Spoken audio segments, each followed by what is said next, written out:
So dito guys, napakatindi itong dalawang karnapper na ito. Umagang umaga po.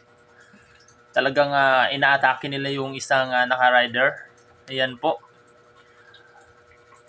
Ngunit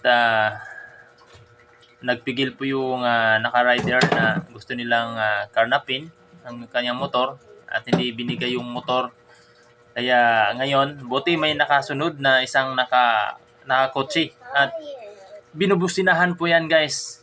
Kaya parang hindi sila mapakali, parang gusto tumakbo, babalik, tumakbo, babalik dahil po sa lakas ng busina po ng nakakotse na sa likod.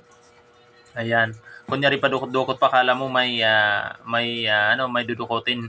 Pero wala namang dudukotin yan. Pananakot lang po para tatakbo po yung... Kaya wag po loko dyan sa dalawa na yan. Ayan. Ayan po, pinatungan dahil gusto talaga niya agawin.